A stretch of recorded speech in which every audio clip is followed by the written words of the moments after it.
Okay, now let's see. Dito sa M2, tanaw itong 3-body diagram. Siyang horizontal axis, natay tension 2 tension 1. Ang pag right ana is T2 minus T1 is equals to mass 2 and acceleration 2. Para ito na siya. Minus na siya kay nalabyan naman niya ang tension 1. Bali, ana siya ba? Minus na siya. Okay. Minus. Ang yang sayang vertical axis, same area kung sa M1. N minus weight. Normal force minus weight equals 0. Na 0 ni siya. Nga ka na example. Na ko no, nagtago 4 mo no. Kanya, the same inyong strength. Okay, strength sa 2 ka tao which is 10. Ang tension nga makreate sa rope is 0 lang. Kay parehas raman mo og kusog. Same diri up. Kung normal force nimo bataas, ang weight mo pababa, 0 yun na siya. Okay, right na. So, ang pag-write sa tension 2 nga equation, ang kaning T1 i-transpose ra nimo pagawas. Na pagsulat ana, kasi itong value sa itong T1 para yati anong W na M na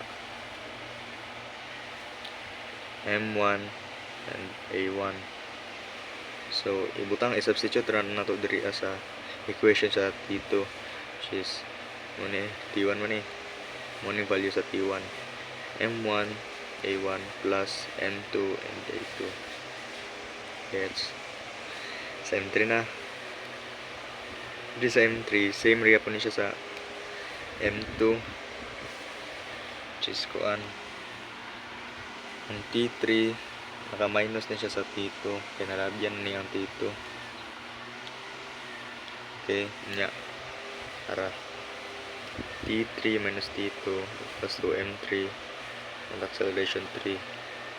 Niya kanilang vertical coordinates same na yapon n minus weight 3 equals to 0.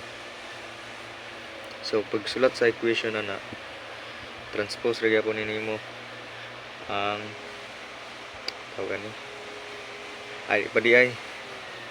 isulat pa din nimo daan. So mahimo na siya og sa itong value sa T2 ara yung value sa T2 M1 A1 plus M2 A2 isulat na rin mo diri kay kung ma T2 mo yan diri M1 A1 plus M2 A2 equals to tension 3 minus A3 ay M3 ug A3.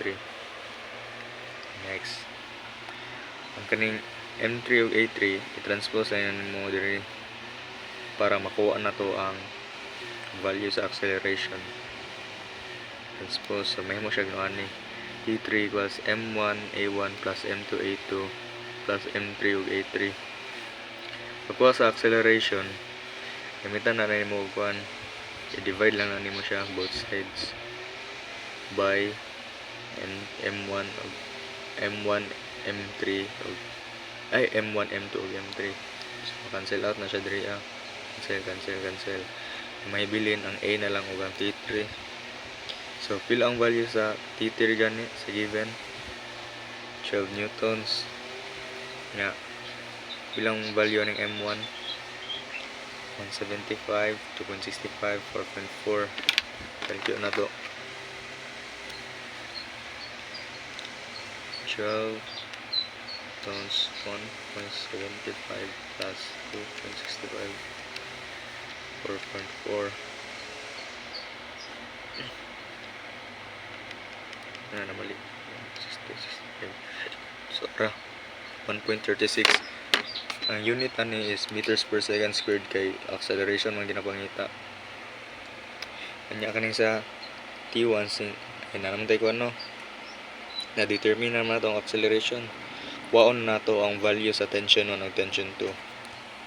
Kasi itong equation sa tension 1 ani M1 o U1. So multiply lang na itong M1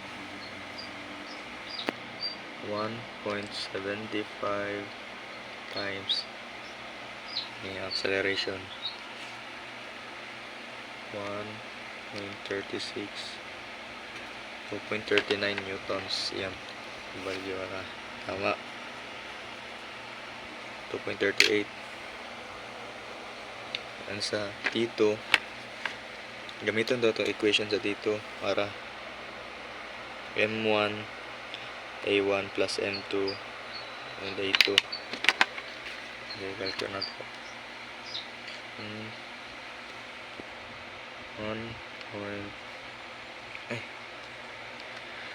0.675 and 1.36 plus 2.65 1.36 wala may lagi yata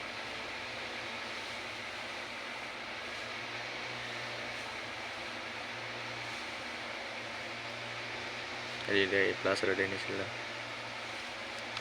so ano ito yan 75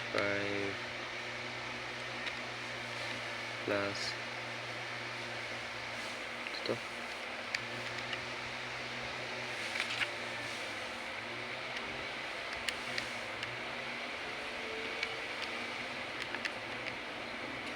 lagi ano mo wait dinution bali multiply sa din mo daan ning duha bago nimo i-plus so ang M1 nato no 1.75 times acceleration 1.36 so 238 yeah M2 nato 2.65 plus times 1.36 3.604 i-plus nato ning duha 2.38 plus 3.604 5.94 newtons so mo na ni okay